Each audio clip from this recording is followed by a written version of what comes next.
तो भाई लोगों, हम जो है रेजिडेंशियल स्टेटस तो पढ़ चुके थे, है ना। सेक्शन 6 में वीडियो डाली हुई है, देख लेना। इंडिविजुअल के लिए, फर्म, एओपी कंपनी के लिए, सबके लिए पढ़ चुके थे। इंडिविजुअल रेजिडेंट हो सकता है। रेजिडेंट में दो कैटेगरी होती है, रेजिडेंट एंड ऑर्डिनरी रेजिडेंट, जिसको ROR भी बोलते हैं, और रेजिडेंट एंड नॉट ऑर्डिनरी, जिसको RNOR बोलते हैं, ठीक है। और फिर फर्म, एओपी, और यहाँ पे डीम्ड रेजिडेंट का एक नया कंसेप्ट है, वो मैंने बताया था। नॉन रेजिडेंट का कंसेप्ट है, वो भी मैंने बताया था। Firm, LLP, AOP, BOI company resident होती है, फिर नॉन रेजिडेंट होती है। इनमें नॉट ऑर्डिनरी का कंसेप्ट नहीं होता, ठीक है। उसके बाद में अब हम देखेंगे भाई स्कोप ऑफ टोटल इनकम। यानी कि मैंने बताया कि रेजिडेंशियल स्टेटस जो है, रेजिडेंशियल जो स्टेटस है वो निकाला जाता है, क्यों? ताकि हमको पता चल सके किसको ज़्यादा टैक्स देना, किसको कम देना है। तो जैसा मैंने बताया कि रेजिडेंट जो हमारा प्राणी होता है उसको ज़्यादा टैक्स देना होता है, नॉन रेजिडेंट को कम टैक्स देना होता है। रेजिडेंट में भी ऑर्डिनरी को ज़्यादा देना होता है, नॉट ऑर्डिनरी को थोड़ा कम देना होता है। तो उसी हिसाब से इसने यहाँ पे देखो, यहाँ पे बताया हुआ रूल बनाया हुआ है कि भाई किसको कितना टैक्स देना होगा, इसके हिसाब से, रेजिडेंशियल स्टेटस के हिसाब से। तो यहाँ पे हमने रेजिडेंशियल स्टेटस को बांटा सबसे पहले कि resident and ordinary resident, resident and not ordinary resident, non resident. ऐसा क्यों बांटा? क्योंकि इसको जो पहला नंबर वाला जो ये है रेजिडेंट एंड ऑर्डिनरी रेजिडेंट, इसको सबसे ज़्यादा टैक्स देना होगा। दूसरे नंबर पे जो है resident but not ordinary resident, इसको इससे थोड़ा कम टैक्स देना होगा, कम, है ना। जैसे जैसे इधर चलेंगे अपन, इधर चलेंगे तो कम होता रहेगा टैक्स। और नॉन रेजिडेंट को, तीसरे नंबर वाले को, तो सबसे कम टैक्स देना होगा, ठीक है। तो अब देखो, रेजिडेंट एंड ऑर्डिनरी रेजिडेंट जो है, इसके ऊपर तो ठप्पा लगा कि भाई global income is taxable in India, यानी पूरे विश्व की जो भी तुम्हारी भाई इनकम होगी ना, वो सारी की सारी पे तुम भारत में हमको टैक्स दे देना, तुम्हारे लिए कोई भी छूट नहीं देंगे। उसके बाद में रेजिडेंट, इसमें तो हो गया ना ग्लोबल इनकम टैक्सेबल, टेंशन ही नहीं है। ये वाले पे कैटेगरी में क्लासीफाई कोई हो गया तो फिर टेंशन नहीं है भाई, उसकी तो सारी इनकम टैक्सेबल है। Resident but not ordinary resident, इसमें थोड़ी सी टेंशन आएगी। क्या टेंशन आएगी? देखो, पहली बात ये कि income which is received, deemed to be received, accrued और अराइजन, और डीम्ड टू अक्रू और अराइज इन इंडिया, वो टैक्सेबल होगी। दूसरी, इनकम विच अक्रूज और arise outside India being derived from business controlled in और प्रोफेशनल सेटअप इन इंडिया, उससे होगी तो वो टैक्सेबल होगी। अब भाई इसको समझने के लिए हमको ये समझना पड़ेगा कि ये डीम्ड टू बी अक्रूड और अराइजन क्या होता है, ठीक है। तो समझे, दो चीज़ दी हुई है इसमें। क्या दी हुई है कि एक तो रिसीव्ड, जो कि यहाँ पे दिया हुआ है, देखो ये रहा रिसीव्ड, है ना। और एक दिया हुआ है अक्रूड। हमको ये समझना पड़ेगा कि कौन सी इनकम को भारत में रिसीव्ड यानी प्राप्त माना जाता है, और कौन सी इनकम को भारत में अक्रूड यानी कि उपार्जित माना जाता है, ठीक है। और उसके बाद में दो चीज़ और दी हुई है, एक तो डीम्ड टू बी रिसीव्ड और डीम्ड टू बी अक्रूड। तो भाई डीम्ड किसको माना जाता है ये हम देखेंगे, ठीक है। तो उसकी भी डिटेल में बताई हुई है चीज़ें कि भाई किसको माना जाएगा, किसको नहीं माना जाएगा। दूसरा, पहला तो ये होगी कंडीशन इसके लिए, नॉट ऑर्डिनरी रेजिडेंट के लिए पहली कंडीशन तो ये होगी। दूसरी ये है कि भाई बाहर, तुम्हारी भारत से बाहर इनकम हो रही है, बाहर इनकम हो रही है, भारत से बाहर इनकम हो रही है, लेकिन उस जिस चीज़ से इनकम हो रही है, जिस प्रोफेशन से या फिर जिस बिजनेस या फिर जिस प्रोफेशन से हो रही है ना, वो बिजनेस कंट्रोल इन और प्रोफेशन सेटअप इन इंडिया हो, ठीक है। मतलब जो बिजनेस कर रहे हो जिससे भारत से बाहर तुम्हें इनकम हो रही है, उसको कंट्रोल तुम भारत में बैठ के कर रहे हो, यानी भारत का कहीं ना कहीं टांग है उसमें, है ना। तो फिर वहाँ पे, या फिर बिजनेस जो प्रोफेशन कर रहे हो भारत में सेटअप कर रखा है तुमने, तो उसकी टांग है, तो उससे होगी, ठीक है। तो वो वाली इसके केस में होगी। बाकी कोई भी इनकम जो है हम इसके केस में बाहर की, देखो भारत की भारत में जो इनकम हो रही है ना, भारत में जो इनकम हो रही है, मैं कहाँ पे लिखूँ, इधर लिखूँ क्या? नहीं, नीचे लिखो, यहाँ पे लिख लो साहब। भारत में जो इनकम होगी वो तो सब में, सबके लिए टैक्सेबल होगी, इसके लिए भी होगी। ये देखो, अरे भाई क्या हो गया, ओ भैया क्या हो गया भाई, अरे क्या दब गया, यहाँ से करना है मेरे को थोड़ा सा, इधर इधर इधर, हाँ अब सही है। तो देखो, इसके लिए भी टैक्सेबल होगी भारत वाली इनकम, तो इसके लिए भी होगी, इसके लिए भी होगी, और इसके लिए भी होगी। टेंशन लेने की जरूरत नहीं है भाई, भारत में इनकम है। मतलब भारत में किसी ने किराना की दुकान खोल ली, मान लो विदेशी आदमी है, तो इनकम टैक्स होगी भारत में? यस होगी। भारत में कोई विदेशी आदमी आके नौकरी करने लग गया तो भारत में होगी, बिल्कुल होगी साहब। भारत की इनकम है, ये तो होगी, कोई भी हो, चाहे कोई जी हो, कोई जी भी होगा, उसके लिए टैक्सेबल होगी। लेकिन लेकिन लेकिन बाहर से बाहर की इनकम जो ना, भारत से बाहर की इनकम, समस्या तो इनमें है। तो वो समस्या इसके लिए तो है नहीं। ऑर्डिनरी रेजिडेंट के लिए तो सारी इनकम टैक्सेबल, तो इसके लिए तो समस्या हट गई। और बाकी जो है resident but not ordinary resident और रेजिडेंट नॉन रेजिडेंट, इनके बारे में समस्या है भारत से बाहर की इनकम का। तो बाहर की इनकम में बता दिया कि भाई इसके केस में तो जो income deem to be received और received in India, deem to be accrued और डीम टू बी अक्रूड और अक्रूड इन इंडिया होगी, वो टैक्सेबल होगी। या फिर कोई धंधा है जो भारत से बाहर तुमने कर रहे हो, भारत से बाहर इनकम हो रही है उस धंधे से, लेकिन उस धंधे को कंट्रोल कर रहे हो भारत से, या फिर वो प्रोफेशन सेटअप किया हो भारत में, तो वो टैक्सेबल होगी। नॉन रेजिडेंट के मामले में देखो क्या लिखा हुआ है, income received deemed to be received accrued और अराइजन डीम्ड टू अक्रू और अराइज इन इंडिया, सिर्फ ये टैक्सेबल होगी। यानी कि ये वाला और ये वाला दोनों सेम है, देख रहे हो, नॉट ऑर्डिनरी रेजिडेंट का और इसका नॉन रेजिडेंट का, ये वाली कंडीशन तो सेम है। लेकिन दूसरी जो कंडीशन है कि भारत से बाहर इनकम हो रही है उस धंधे से जिसको कंट्रोल भारत से कर रहे हो, उस धंधे की जिसको कंट्रोल भारत से कर रहे हो उसकी इनकम भारत से बाहर हो रही है, वो नॉन रेजिडेंट के केस में टैक्सेबल नहीं करेंगे, वो सिर्फ और सिर्फ नॉट ऑर्डिनरी रेजिडेंट के केस में ही टैक्सेबल होगी। अब समझो, देखो बात को, है ना, बात थोड़ी समझते हैं हम। तो चलो मैं खोल लेता हूँ मेरा जो है एक और पैड, नोट पैड, और इस नोट पैड में मैं तुमको बातें जो है वो ठीक से समझा पाऊँगा। तो ये मैंने इसको बड़ा किया। तो देखो भाई, बात ऐसी है कि भारत की जो इनकम है ना, भारत की इनकम तो सबके लिए टैक्सेबल है, चाहे वो नॉन रेजिडेंट हो, चाहे वो नॉट ऑर्डिनरी रेजिडेंट हो, चाहे वो ऑर्डिनरी रेजिडेंट हो, सबके लिए भारत की इनकम तो मेरे प्यारे मित्रों, मेरे प्यारे भाइयों बहना, टैक्सेबल हो जाएगी। लेकिन भारत से बाहर की जो इनकम है, इसमें रोड़ा लटक रहा है कि भाई ये किसके लिए टैक्सेबल होगी। तो भारत से बाहर की सारी इनकम जो ऑर्डिनरी रेजिडेंट है, ऑर्डिनरी रेजिडेंट OR लिख रहा हूँ इसको मैं, इसके लिए तो सारी इनकम टैक्सेबल हो जाएगी, ठीक है। जो नॉट ऑर्डिनरी रेजिडेंट है उसके लिए कौन कौन सी इनकम टैक्सेबल होगी, या तो वो accrued in India, received in India, है ना, ठीक है, या फिर deemed to be accrued in India और deemed to be received in India, ये वाली होगी। या फिर दूसरी कौन सी होगी, दूसरी वो होगी जो किसी बिजनेस और प्रोफेशन से हो, है ना, बिजनेस और प्रोफेशन से हो, बिजनेस से हो जो कंट्रोल हो इंडिया से, और या फिर प्रोफेशन से हो जो सेटअप हो कहाँ पे, यानी प्रोफेशन बना रखा आपने इंडिया में। जैसे मान लो यार, अकाउंटिंग का प्रोफेशन करते हो, एंट्री करते हो कंपनियों की, और तुमने ऑफिस इंडिया में खोल रखा है, तो वो सेटअप हो गया ना, तो ये होगी। अब भाई दूसरा जो है लास्ट वाला, नॉन रेजिडेंट, इसके केस में सिर्फ और सिर्फ ये वाली कंडीशन ही टैक्सेबल होगी, ये वाली इसके केस में टैक्सेबल नहीं होगी, समझ लो, नहीं होगी, समझ गए ना बात को। हाँ, तो ये सिस्टम है भाई। चलो अब चलते हैं अपन वापस से अपनी किताब की ओर। अरे भाई कहाँ पे आ गए, किताब की ओर चलना था, ये आ गया। अब देखो भाई, ये रेजिडेंशियल स्टेटस का जो ये सी इंस्टीट्यूट की बुक है, किसकी है, सी इंस्टीट्यूट की, यहाँ पे नाम भी लिखा हुआ है, the institute of chartered accountants of India. Download कर लेना, फ्री की बुक है, बहुत ज़बरदस्त बुक है। इससे अच्छी बुक नहीं मिलेगी भाई, कोई भी अच्छी बुक नहीं मिलेगी। तो कोई फालतू की बुक्स की तरफ मत जाओ, एकदम डायग्राम वायग्राम बना के देखो, क्या मस्त समझा रखा है कि रेजिडेंशियल स्टेटस जो मैं तुमको समझाया था, इंडिविजुअल का कैसे होता है, फर्म AOP इनका कैसे होता है, फर्म AOP अथॉरिटी, मतलब व्यक्ति जो अपन है ना, जो दो टांग वाले और दो हाथ वाले लोग हैं, उनको छोड़ के बाकी जो भी है ना, वो सिर्फ रेजिडेंट या नॉन रेजिडेंट होते हैं। दो टांग और दो हाथ वाले जो लोग हैं वो रेजिडेंट भी हो सकते हैं, डीम्ड रेजिडेंट भी हो सकते हैं, और नॉन रेजिडेंट भी हो सकते हैं। और फिर रेजिडेंट अगर होंगे तो उसमें भी भाई दो होंगे, एक तो रेजिडेंट एंड ऑर्डिनरी रेजिडेंट होगा, और एक resident but not ordinary resident होगा। डीम्ड रेजिडेंट जो है वो हमेशा ही RNOR होगा, यानी नॉट ऑर्डिनरी रेजिडेंट होगा। अब चलो स्कोप ऑफ टोटल इनकम हम देखते हैं, नीचे आएगी स्कोप ऑफ टोटल इनकम की ओर, और वो समझेंगे एक एक चीज़ को। सी इंस्टीट्यूट की किताब से ही पढ़ना, मैं वापस तुमसे कह रहा हूँ, बेसिक कंसेप्ट, क्योंकि अमेंडमेंट्स हो सकता है ये किताब इतने इंक्लूड नहीं करे, लेकिन जो बेसिक कंसेप्ट है वो तो सारे ये जो है इंक्लूड कर लेगी। अब वो कहाँ पे हमारा स्कोप ऑफ टोटल इनकम, ये रहा स्कोप ऑफ टोटल इनकम। तो चलो इसको समझते हैं हम क्या है भाई। तो सेक्शन 5 में जो है स्कोप ऑफ टोटल इनकम के बारे में बोला गया है, और बोल रहे हैं कि साहब इसमें जो है क्या क्या आता है। देखो, the scope of total income of SSC depends upon the following 3 important consideration. कौन सी 3 कंसिडरेशन, 3 चीज़ों पे जो है स्कोप ऑफ टोटल इनकम, यानी कौन सी इनकम टैक्स होगी। स्कोप ऑफ टोटल इनकम का मतलब होता है कि कौन सी इनकम पर टैक्स लगेगा, बस यही मतलब होता है, इसके अलावा कुछ नहीं होता। बैटरी कितनी बचती है मेरी देख लूँ मैं, 17%, कोई दिक्कत नहीं है। तो भाई देखो, रेजिडेंशियल स्टेटस पे डिपेंड करता है एक तो, जो कि अपन ने अभी देखा, रेजिडेंशियल स्टेटस इतनी देर से देख रहे हैं अपन, ठीक है। उसके अलावा द प्लेस ऑफ एक्यूरल और receipt of income whether actual और डीम्ड, एक तो रेजिडेंशियल स्टेटस पे डिपेंड करेगा, दूसरा इनकम कहाँ हुई है, किस प्लेस पे हुई है, किस स्थान पे हुई है, उस पर डिपेंड करेगा, और तीसरा है the point of time eight which the income had accrued और वॉज रिसीव्ड बाय और on behalf of the assessee, यानी कब रिसीव है वो उस पर डिपेंड करेगा। यानी कि एक तो रेजिडेंशियल स्टेटस पे, एक प्लेस पे और एक टाइम पे।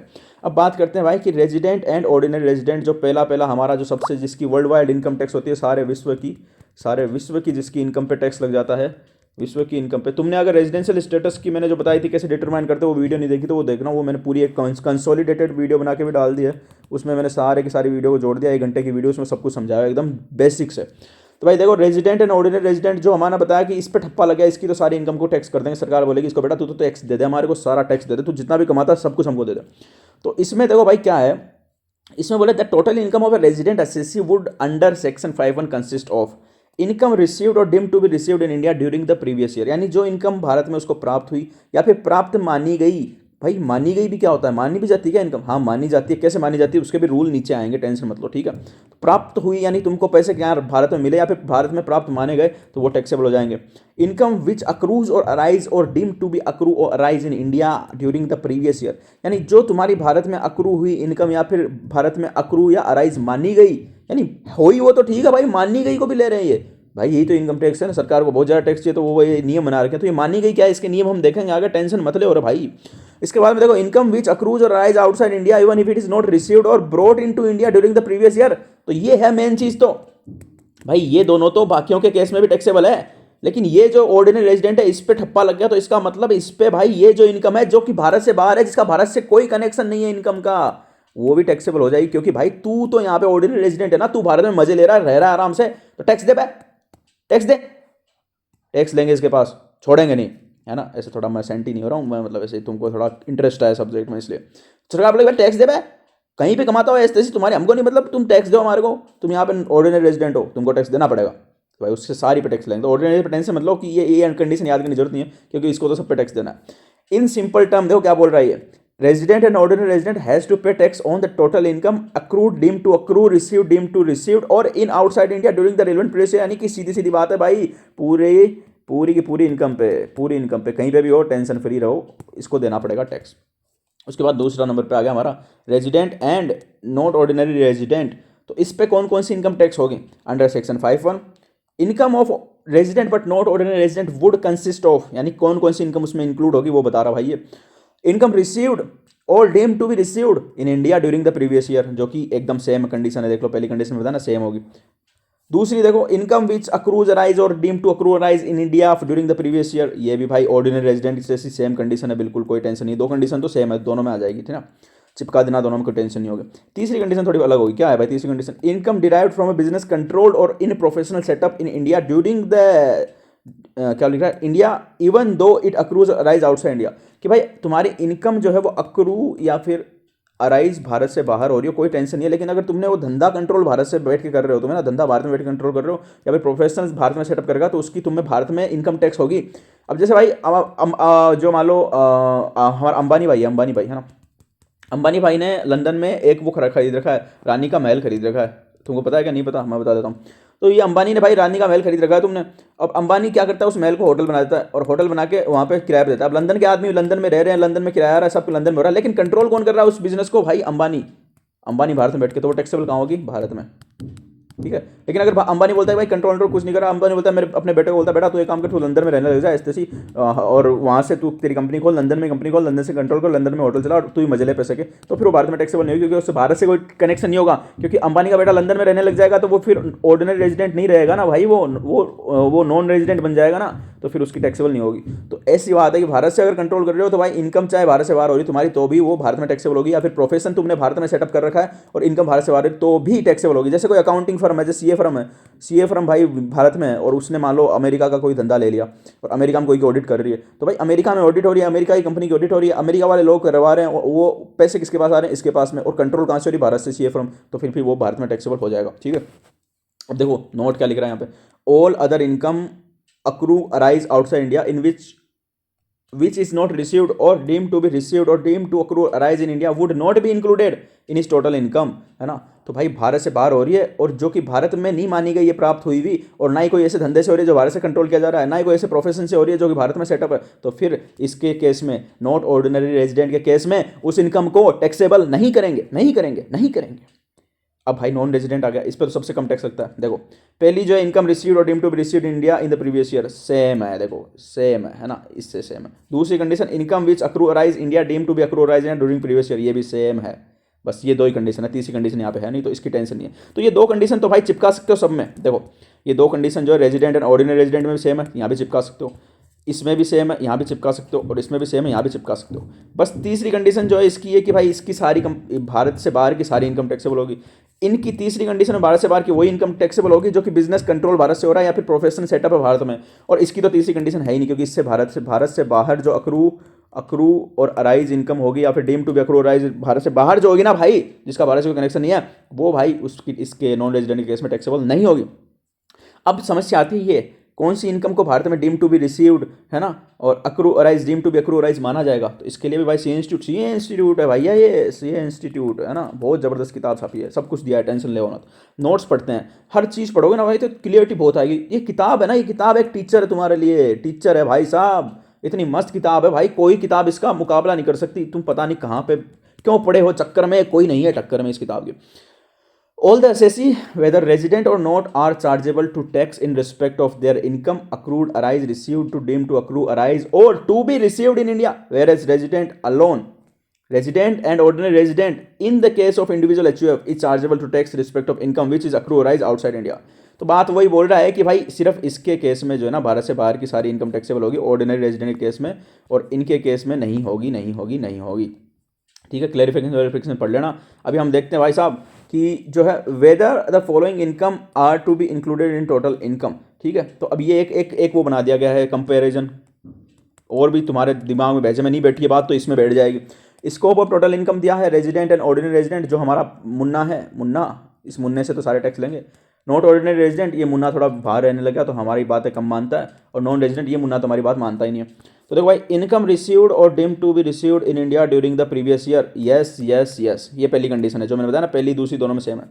इनकम अक्रूइंग और अराइजिंग और deemed to be accrue arise in India during previous year, दूसरी condition, yes yes yes my dear friends. And third condition, income accruing और arising outside India during previous year, outside. तो outside का भाई तीसरे वाले case में तो no मार दो सीधा सीधा, पहले वाले केस में यस मार दो बिना देखे। और यहाँ पे सिर्फ तब होगी जब कंट्रोल बिजनेस होगा भारत से या फिर प्रोफेशन सेटअप होगा भारत में, तब यस, अदरवाइज नो। ठीक है, इलस्ट्रेशन तुम देख लेना ये, ठीक है, कोई दिक्कत नहीं है, सारे इलस्ट्रेशन कर लेना, सारे हो जाएंगे, टेंशन लेने की बात नहीं है। अब भाई यहाँ पे आगे बात की मीनिंग ऑफ इनकम रिसीव्ड और डीम्ड टू बी रिसीव्ड, यही तो झंझट है ना भाई, झंझट यही तो है। देखो यहाँ पे हर परिभाषा में जो आ रही है चीज़, तुम देखो हर हर हर एक परिभाषा में इनकम अक्रूइंग, अराइजिंग और डीमिंग टू अक्रू और अराइज। डीम का मतलब क्या होता है भाई, डीम का मतलब समझो पहले, फिर हम समझेंगे इस चीज़ को। डीम जो होता है ना, डीम का मतलब होता है माना कि भाई हो ना हो, हमने मान लिया कि भाई साहब ऐसा होगा, है ना। यानी भारत में तुम्हारी चाहे रिसीव नहीं होती इनकम, लेकिन हमने मान लिया कि होगा। भाई ऐसे मान सकते हैं क्या, मान रहे हैं भाई, मान रहे हैं इनकम टैक्स में बहुत सालों से, क्या कर सकते हैं। तो इसके लिए उन्होंने रूल बनाया, कैसे मानेंगे हम, है ना, क्योंकि ऐसे तो है नहीं कि भाई मन में आई जब मान लिया, मन मर्जी थोड़ी चलेगी। तो भाई देखो क्या है मीनिंग ऑफ इनकम रिसीव्ड और डीम्ड टू बी रिसीव्ड। तो ये एक स्पेसिफिक इनकम्स की इन्होंने कैटेगरी बता दी, इनकम्स का नाम बता दिया कि भाई इन इनकम को हम मानेंगे कि ये जो है भारत में इनकम हो ही, ऐसे मानेंगे मानेंगे मानेंगे, बस कुछ ही हो जाए।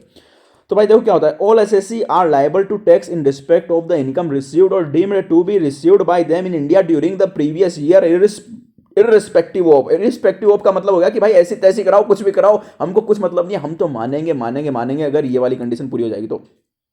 There residential status, the place of its accrual, क्या बोल रहा है देखो, all assessee are liable to tax in respect of income received और deemed to be received India. भाई जो इनकम रिसीव्ड और डीम्ड टू बी रिसीव भारत में होगी, ऐसी तैसी तुम्हारा रेजिडेंशियल स्टेटस कुछ भी हो, ऐसी तैसी तुम्हारा प्लेस ऑफ एक्यूरल इनकम का कुछ भी हो, हम मानेंगे कि वो भारत में रिसीव हुई है, मान लेंगे, ऐसी तैसी कराओ तुम अपनी, है ना।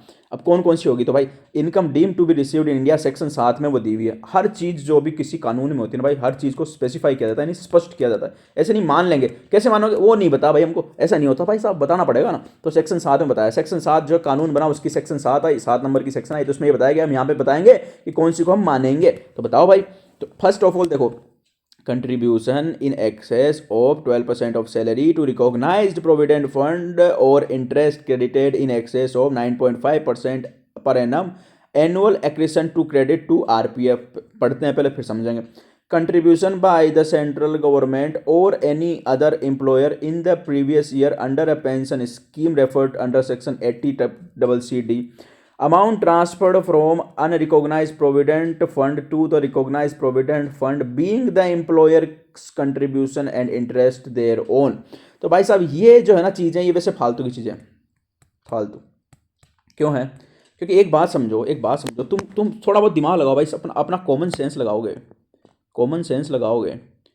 यहाँ पे क्या लिख रहा है, excess of 12% of salary to recognized provident fund or interest credited in excess of 9.5% annual accretion to the credit of fund। तो भाई ये किस फंड की बात कर रहे हैं, फंड क्या होता है पहले तो ये समझो। देखो रिकॉग्नाइज प्रोविडेंट फंड क्या होता है, देखो सैलरी तुमको मिलती है ना, तनख्वाह, तो इसमें से कुछ पैसा जमा करते रहते हैं लोग, क्यों? क्योंकि भाई सब सारा पैसा खर्च कर देंगे तो फिर बुढ़ापे में क्या करेंगे? तो बुढ़ापे के लिए जमा ही होती है ना, बुढ़ापे के लिए बचत होती है। बुढ़ापे के लिए जमा किस में करते हैं? तो फंड बनाया हुआ है कुछ सरकार ने कि भाई इन फंडों में तुम जमा कर दो, फिर इन फंडों को हम इन्वेस्ट करेंगे शेयर मार्केट में इधर उधर, और फिर इनसे लास्ट में जो भी खूब सारी जमा हो जाएगी पैसे वो तुमको रिटायर होगा तुमको दे देंगे, तुम मजे करो। तो भाई एक बात समझो, ये जो फंड है, अगर भारत के इनकम टैक्स कानून की बात हो रही है तो ये फंड कहाँ पे बने होंगे? ये भारत में ही तो बने होंगे मेरे भाइयों। अब तुम अमेरिका में काम कर रहे हो, तुम अमेरिका में नौकरी कर रहे हो, तुम अमेरिका के आदमी हो, ठीक है, तुम अमेरिका के आदमी हो, अमेरिका में नौकरी कर रहे हो, तो तुम भारत के फंड क्या ऐसी तैसी कराने आओगे? ऐसी तैसी कराने के लिए आओगे भारत के फंड में? भाई क्यों आओगे? तुम अमेरिका वाले में जमा कराओगे ना, और अमेरिका वाले में जमा कराओगे, भारत सरकार को क्या लेना देना उससे? लेकिन अगर तुमने भारत के फंड में जमा कराया, इसका मतलब कॉमन सेंस क्या है कि तुम भारत में कर रहे हो यार काम, तुम भारत में काम कर रहे हो। और अगर भारत में काम कर रहे हो, भारत के फंड में जमा करा रहे हो, तो फिर ऐसी तैसी वो वैसे ही यार तुम्हारी रिसीव्ड इन इंडिया मानी जाएगी ना, क्योंकि तुमको हो रही रिसीव इंडिया से। तो मुझे इसका ना लॉजिक पीछे का इतना ज़्यादा कुछ लगा नहीं कि कुछ लॉजिक है, फिर भी ये लिख दिया गया है contribution in excess of 12% of salary to recognise provident fund और interest credited in excess of 9.5% per anal. तो भाई साहब बात ये लिख दी गई है, तुम्हारे को एग्जाम में लिखनी हो कि भाई जो रिकॉग्नाइज प्रोविडेंट फंड होता है ना, वो किसने ये प्रोविडेंट फंड का मतलब ये होता है कि जो तनख्वाह मिली, सैलरी मिली, उसमें से कुछ पैसा जमा करा दिया ताकि बुढ़ापे में मिले तो हमारा मजा हो जाए। अब भाई रिकॉग्नाइज का मतलब ये हो गया कि सरकार ने इसको रिकॉग्नाइज कर रखा है, सरकार से रिकॉग्नाइज, ठीक है, यानी सरकार ने प्रोविडेंट फंड एक्ट बनाया हुआ, उसमें बोला कि भाई इस फंड को हम रिकॉग्नाइज करते हैं कि इसमें पैसा जमा कराओ, इस पर विश्वास रखो थोड़ा, क्योंकि हमने इसको मंजूरी दे दी, ठीक है। तो भाई रिकॉग्नाइज प्रोविडेंट फंड में 12% ऑफ सैलरी से ज़्यादा अगर पैसा जमा कराओगे, यानी मान लो तुमको सैलरी मिली 10,000 रुपये, ठीक है, 10,000 का 12% कितना होता है भाई मेरे?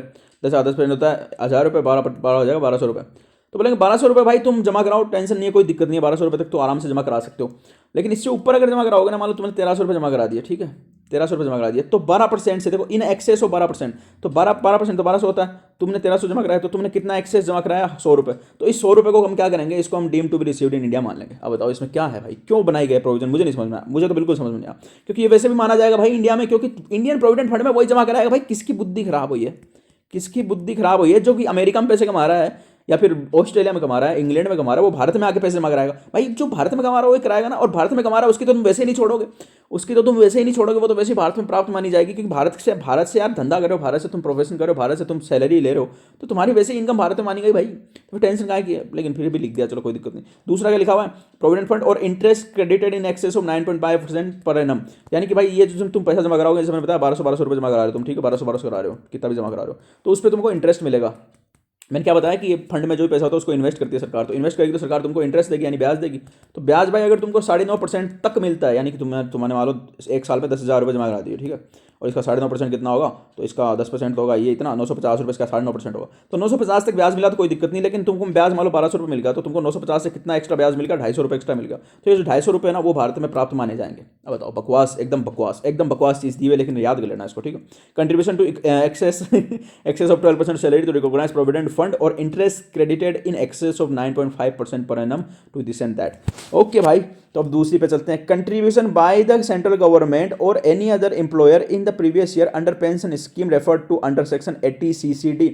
तो भाई जो सरकार है ना, सरकारी कर्मचारियों के लिए ये सरकारी कर्मचारी, तो सर सरकारी जो कर्मचारी है मेरे भाइयों, वो सरकारी कर्मचारी को सरकार जो है जो पेंशन जमा कराते हैं, मतलब पेंशन फंड होता है कि भाई रिटायर होगा तो उसको पेंशन देनी पड़ेगी ना जब रिटायर होगा, तो उस फंड में कर्मचारी भी अपने पैसे जमा कराता है अपनी सैलरी में से, और सरकार बोलती है बेटा हम भी थोड़े थोड़े तेरे को दे देते हैं, तो फिर लास्ट में तेरे जमा हो जाएंगे, तेरे को पेंशन मिल जाएगी। तो वो सरकार अगर कुछ भी जमा कराती है ना तो उसको भारत में प्राप्त माना जाएगा। इतनी सी बात, दिमाग लगाने की जरूरत नहीं है कुछ। तीसरी, amount transferred from unrecognised provident fund to recognised provident fund being the employer's contribution and interest thereon, ठीक है। अब ये क्या चीज़ है भाई? तो ये प्रोविडेंट फंड पढ़ेंगे जब हमारे को समझ में आएगी। मैं एक बार चीज़ों को उड़ाता हूँ यहाँ से, ठीक है। अनरिकॉग्नाइज्ड प्रोविडेंट फंड URF, तो मैंने जो बताया कि एक तो रिकॉग्नाइज्ड प्रोविडेंट फंड होती है, सरकार रिकॉग्नाइज करती है, दूसरा होता है अनरिकॉग्नाइज्ड प्रोविडेंट फंड, यानी ऐसे कोई उठाऊ गेरे ने फंड बना दिया और उसमें तुम पैसे जमा कराने लगे, ठीक है। तो इसका क्या सिस्टम होता है कि भाई जब तुम पैसे जमा कराओगे, जब तुम अपनी सैलरी से जो जमा करा रहे हो ना, वो तो टैक्सेबल होगा, लेकिन जो तुम्हारा एम्प्लॉयर जमा करा रहा है वो उस टाइम टैक्सेबल नहीं होगा। लेकिन तुम्हारा फिर दिमाग खराब हो गया कि भाई अनरिकॉग्नाइज को तो सरकार ने मान्यता ही नहीं दे रखी, तुम सोचते भाई नहीं, विश्वास नहीं मुझे इस पर इतना, तो मैं एक काम करता हूँ, मैं उसी में जमा कराऊंगा जिसको सरकार ने मान्यता करेगी। तो तुम URF यानी अनरिकॉग्नाइज फंड में जितना तुमने पैसा जमा था तुम्हारा, उसको उठा के तुमने रिकॉग्नाइज प्रोविडेंट फंड में डाल दिया। तो फिर जिस दिन तुम इसको डालोगे ना, जितना पैसा जमा था, ठीक है, तो उस पैसे में से जितना पैसा तुम्हारे एम्प्लॉयर ने जमा कराया था, यानी मान लो तुम्हारी सैलरी है 10,000 रुपये, तुम्हारा एम्प्लॉयर है बहुत अच्छा, 1,000 रुपये तो तुम जमा कराते हो महीने के महीने, और वो बोलता है बेटा मैं भी तुम्हारे लिए 1,000 रुपये दूंगा, टेंशन मत लो, तुम्हारे रिटायरमेंट की प्लानिंग मैं भी करूँगा।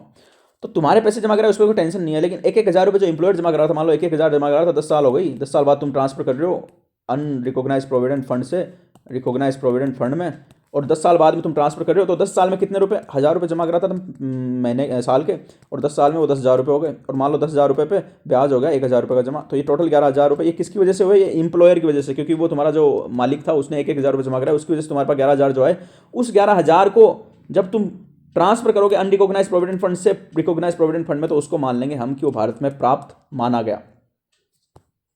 भाई मान लिया, बस अब लिख दिया सेक्शन 7 में। वैसे ये टैक्सेबल होगी क्योंकि ये भारत से रिलेटेड है, तो भारत से टैक्सेबल होगी। 3 ही कंडीशन दी गई है जिसमें deem to received in India section 7 में, और ये 3 चीज़ें बहुत सरल है, मैंने समझा दी, समझ लो, याद कर लो, कुछ भी कर लो, लिखोगे 2 बार तो याद हो जाएगी, दिक्कत नहीं है। अब देखते हैं मीनिंग ऑफ इनकम अक्रूइंग और अराइजिंग इन इंडिया। अक्रू और अराइज इन इंडिया, इनका क्या मतलब होता है ये भी देखते हैं। चलो, accrue refers to the right to receive income. भाई ये तो समझ गया ना, अक्रूवल क्या होता है, अकाउंटेंसी पढ़ रहे हो इतने साल से, समझते हो ना अक्रूवल क्या होता है। Whereas due refers to the right to enforce payment of the same. तो भाई साहब अक्रू का मतलब तो कि तुम्हारी इनकम जो है उस पर तुम्हें रिसीव करने का राइट हो गया, लेकिन ड्यू का मतलब होता है कि तुम अब उस राइट को इन्फोर्स भी कर सकते हो। जैसे मान लो, समझा देता हूँ, चलो किसी को नहीं, क्योंकि कई लोग नहीं पढ़ते ठीक से, जब पढ़ना चाहिए, तो कोई दिक्कत वाली बात है क्या? नहीं है। देखो, मान लो तुमने मकान किराए पे दिया हुआ, भाई साहब किराए पे दिया हुआ है। अब मकान किराया जो है वो है 5,000 रुपये महीने का, या फिर मैं 3,000 रुपये महीने का मान लूँ क्योंकि मेरे लिए सुविधा रहेगी। किराया जो है 3,000 रुपये महीने का है, महीने में होते 30 दिन, यानी कि एक दिन का कितना किराया है भाई साहब? 100 रुपये, ठीक है। अब भाई मकान किराया दिए तुम्हें 20 दिन हो गए, यानी 20 दिन का किराया होगा कितना? 300 रुपये ना, तो 2,000 रुपये, ठीक है। अब ये तुम्हारा 2,000 रुपये अक्रू हो गया, अक्रू हो गया कि भाई अगला किराएदार 20 दिन मकान में रह लिया, 2,000 रुपये अक्रू हो गया। लेकिन किराया तुम कब लोगे? महीने के लास्ट में तो लोगे ना, लास्ट में। तो महीने के लास्ट में, लास्ट डेट महीने की 30 थी, 30 दिन से ऊपर अगले महीने की 1 तारीख आई, अब ये ड्यू हो गया भाई, अब ये ड्यू हो गया, मतलब अब तुम उसके बाद जाके मांग सकते हो, पहले किराया निकाल। तो अक्रू का मतलब तो तुम्हारा राइट हो गया कि हाँ भाई 20 दिन ले लिया, 2,000 रुपये तो देगा ये, लेकिन ड्यू तब होगा जब तुम्हारा राइट हो जाए उसके पास मांगने का, मांगोगे कब? लास्ट में जाके। अभी तुम 20 दिन के बाद में मांगोगे ला भाई 2,000 रुपये दे, वो बोलेगा बावड़ा आएगा तो भाई 30 दिन बाद में देते हैं किराया, तो बोलेगा अच्छा ऐसी बात है क्या? बोले हाँ। तो जब ले सकते हो तब उसको बोलते हैं ड्यू, और जब तुम्हारी इनकम होने लग जाए, 20 दिन ले लिया 2,000 की इनकम हो गई, 21 दिन ले लिया 2,100 की इनकम हो गई, इसको बोलते हैं अक्रू। अब देखो example, salary for the work done in December will accrue through out the month the day but will become due on the salary bill passing on 31 दिसंबर और 1 जनवरी। वही बात बोल रहा है कि भाई साहब तुम दिसंबर में हर दिन एक एक दिन काम करो, तुम्हारी सैलरी अक्रू होगी, लेकिन तुमको मिलेगी कब? वो या तो लास्ट दिन में या फिर 1 जनवरी को, उसको बोलेंगे ड्यू डेट। अब बोला similarly on government security interest payable on the specified date arising during the period of holding day to day but will become due for the payment of specified date. यानी interest भी जो होता है, तुम bank deposit तुम्हें करा रखे तो हर दिन इंटरेस्ट अक्रू होता रहता है हर दिन, लेकिन जमा तो तुम्हारा 3 महीने से होता है ना, तुमने अगर बैंक खाता खुला रखा 3 महीने से डिपॉजिट होता है, उसको बोलते हैं ड्यू डेट, ठीक है। तो अभी देखते हैं income deem to be accrue और अराइज इन इंडिया, सेक्शन 9 में इस सारा कच्चा चिटा दिया हुआ है। Certain type of income are deem to accrue और arise in India even though they may actually accrue और अराइज आउटसाइड इंडिया। तो बोले कि भाई आउटसाइड इंडिया में हो सकता है एक्चुअली अराइज या अक्रू हो रही हो, लेकिन हम मानेंगे, डीम्ड का मतलब मानेंगे, चाहे तुम एसटीसी कराओ तुम्हारी कुछ भी, हम मानेंगे कि वो भारत में हो रही है। कौन कौन सी इनकम है वो? तो ये देखो भाई बहुत बड़ा इसका कच्चा चिट्ठा है। अभी अगर रोटेशन इसका हो सकता है, देखता हूँ मैं ये क्या चीज़ है भाई। अच्छा ये वो है रोटेशन कर सकता हूँ क्या इसका मैं? मुझे रोटेशन देखने दो एक बार, 2 सेकंड देना मुझे। रोटेशन का भाई कहीं पे है क्या? रोटेशन का कहीं पे भी नहीं दिया हुआ यार। Print at share tab open file. अब भाई साहब रोटेशन दे दो यार। Vertical scrolling rotate clockwise.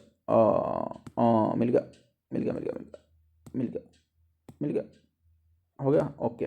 नीवा, अरे नीवा रे नीवा किधर करना? रोटेट क्लॉकवाइज, हाँ अभी ठीक है ओके ये रहा। तो भाई देखो इनकम डीम्ड और राइज इन इंडिया सेक्शन 9 की बातें करते हैं, बहुत सारी चीज़ें दी हुई है, ठीक है। 1 2 3 4 5 6 7 8 हेड दिए हुए हैं, फिर उनके सब हेड भी दिए हुए हैं, कुछ एक एक करके पढ़ेंगे, टेंशन वाली बात नहीं है। टेंशन दिमाग से निकाल दो कि कुछ समझ में नहीं आएगा। तो पहले चलते हैं इधर से, चले तुरक तुरक दिन तुरक तुरक दिन तुरक तुरक दिन तारा तुरक तुरक दिन, ये आ गए पहले हेड पे, ठीक है। गाना इतनी देर चला, इधर गाड़ी चलेगी, गाड़ी रुक गई तो गाना रुक गया। इनकम अक्रूइंग और अराइजिंग आउटसाइड इंडिया डायरेक्टली और indirectly through from any business connection in India, any property asset source of income in India, transfer of capital asset situated in India.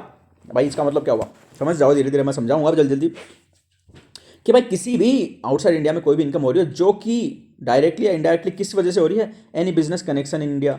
मैंने तुमको बताया ना अभी, business connection in India, business connection in India. भाई तुम business कर रहे हो और उसका कोई कनेक्शन इंडिया में है, बिजनेस का कनेक्शन इंडिया में। अब एक और बात बताओ, तुम हो अमेरिका गए, तुम गए लंदन, ठीक है, और तुमने लंदन से माल खरीदा और उसको बेच दिया तुमने कहाँ पे, मान लो कहाँ बेच दिया तुमने, लंका में, श्रीलंका में।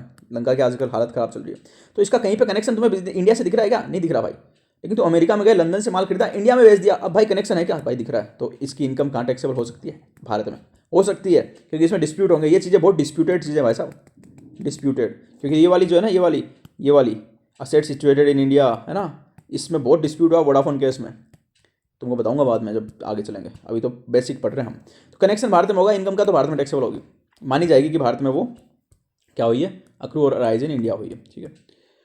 Any property asset of source of income in India, मतलब इसका सीधा सा हिसाब है, तुम्हारा राजस्थान में जहाँ पे मैं रहता हूँ, जहाँ पे बहुत गर्मी पड़ती है, यहाँ पे एक मकान था, लेकिन तुम चले गए भाई, गर्मी पड़ती है खूब सारी, तो तुमने बोला हमको गर्मी अच्छी नहीं लगती, हम जा रहे हैं कनाडा। कनाडा तुम चले गए, अब कनाडा में तुम चले गए, तुम्हारा मकान है, तुमने किराए पे दे रखा, किराएदार हर महीने तुम्हारे को पैसे ट्रांसफर करता है। तो ये पैसे किस वजह से आ रहे हैं कि एक प्रॉपर्टी तुम्हारी जो है वो भारत में, उससे तुम्हें कनाडा में पैसे मिल रहे हैं, यानी पैसे तुम्हें भारत में बाहर मिल रहे हैं। हो सकता है कि वो मकान का मालिक जो है, उस मकान के मालिक जो मकान में रह रहा है, उसका एक भाई कनाडा में रहता हो, उसने अपने भाई से बोल दिया भाई तू इसको हर महीने पैसे दे दिया कर। अब क्योंकि ये तो पैसे नहीं भेज रहा, लेकिन पैसे यहाँ से मिल रहे हैं, कनाडा से कनाडा में पैसे जा रहे हैं, लेकिन जा रहे किस वजह से? इस मकान की वजह से। तो ये कहाँ पर टैक्सेबल होंगे? भारत में। तीसरी चीज़ है transfer of capital asset situated in India, वही तुम्हारा मकान भारत में, तो तुमने बोला बहुत हो गया किराए ऐसी तैसी दुनियादारी की, मैं तो इसको बेचता हूँ, बेच दिया तुमने, बेच दिया। कब कहाँ बेचा? तुमने बोला इस कनाडा में जो इसका भाई था, इसको बोला कि भाई तू मेरा मकान खरीद रहा है, बोला ठीक है मैं खरीदता हूँ, तो इसने तुमको पैसे दिए कनाडा में और मकान बिका भारत में, तो फिर पैसे टैक्सेबल कहाँ होंगे? भारत में। इसी पे वोडाफोन का बहुत बड़ा केस था, उसका बात करेंगे बाद में, जिसको फिर सुप्रीम कोर्ट बहुत बहुत माथाफोड़ी हुई, आर्बिट्रेशनल ट्रिब्यूनल में वोडाफोन गया, भारत की बहुत बेइज्जती हुई, बहुत सारी माथाफोड़ी हुई है, पर वो बाद में देखेंगे, अभी समझने वाली बात नहीं है वो। Salary earned from service render in India, आय हाय, यानी भारत में अगर काम करें, नौकरी भारत में, तो पैसा कहाँ दोगे? टैक्स का भारत में ही दोगे ना भाई, ये तो सिंपल है, कोई टेंशन नहीं है। Salary payable by the government of Indian citizen service render outside India, government to Indian citizen, भारत की सरकार है और वो भारत से बाहर जो कोई काम कर रहा है उसको अगर भारत की सरकार पैसा दे रही है, जैसे कि भारत के जो है ना, तो यहाँ IFS इंडियन फॉरेन सर्विस के ऑफिशियल होते हैं, उनको भारत से बाहर काम करते हैं वो, ठीक है, भारत से बाहर, लेकिन भारत सरकार उनको पैसा देती है, टैक्सेबल कहाँ होगा? भारत में। सीधी बात है यार, भारत सरकार पैसा देगी तो टैक्सेबल भारत में होगा ना भाई, ये टेंशन दिमाग से निकाल दो, भारत की सरकार नौकरी देगी, पैसा देगी, तो भारत में टैक्सेबल होगा।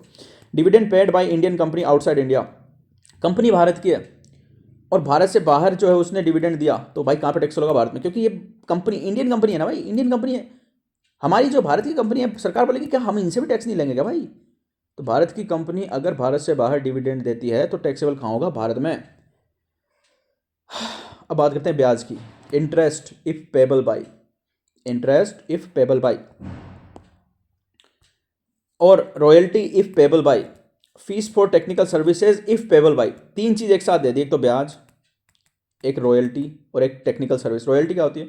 रॉयल्टी ऐसे होती है कि भाई जैसे मान लो मैंने किताब छापी और तुम बोल रहे भाई, मैंने किताब लिखी, तुम बोल रहे भाई हम छाप देंगे इसको, मैंने बोला ठीक है छाप दो, लेकिन भाई मेरे को क्या मिलेगा? तो वो बोलेंगे तुमको मिलेगी रॉयल्टी। मैं बोला रॉयल्टी क्या होती है? तो बोले रॉयल्टी ऐसे होती है कि मान लो साहब हर एक किताब पे, जैसे मान लो 100 रुपये किताब है, तो हर एक किताब छपेगी 20 रुपये तुम्हारे, क्योंकि तुमने लिखी है, तो उसको रॉयल्टी बोलेंगे।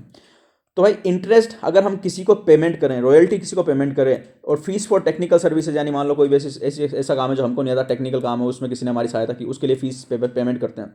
किसको कर रहे हैं पेमेंट? तो देखो सब में अलग अलग दिया हुआ है, ठीक है। पेबल बाय, पेबल का आएगा मतलब किसने पेमेंट किया? बाहर से बाहर, भारत से बाहर किसी आदमी को हम ब्याज पेमेंट कर रहे हैं, भारत से बाहर किसी आदमी को हम रॉयल्टी दे रहे हैं, भारत से बाहर रहने वाला आदमी है वो, या फिर टेक्निकल सर्विस का पेमेंट कर रहे हैं। और किसने कौन पेमेंट कर रहा है? भारत में। देखो मैं समझाता हूँ इसको, भारत है, ये भारत है, ये भारत से बाहर है, यहाँ से पेमेंट हो रहा है, ठीक है, लेकिन यहाँ पे कौन पेमेंट कर रहा है? तो उसकी कैटेगरी में कौन कौन आ रहा है? एक तो नॉन रेजिडेंट, एक गवर्नमेंट, और एक पर्सन रेजिडेंट इन इंडिया। अगर बाहर अगर जो है भारत से बाहर पेमेंट हो रहा है और वो पेमेंट कर रहा है कोई भारत से बाहर रहने वाला आदमी, नॉन रेजिडेंट तो भारत से बाहर रहता है ना, तो फिर क्या होगा? If money is borrowed and used for the purpose of business profession carried on in India, if technical services royalty service utilise for purpose business profession carried on in India making income from any source in India, तो उस case में ही ये taxable हो गया। अब इसको समझो, देखो बात को, नॉन रेजिडेंट वाले पहली वाली चीज़ को समझते हैं, नॉन रेजिडेंट वाली को। देखो ये नॉन रेजिडेंट आदमी है, भाई क्या हो रहा है आज मेरे साथ में। ये नॉन रेजिडेंट आदमी है और ये भारत से बाहर का कोई काम है।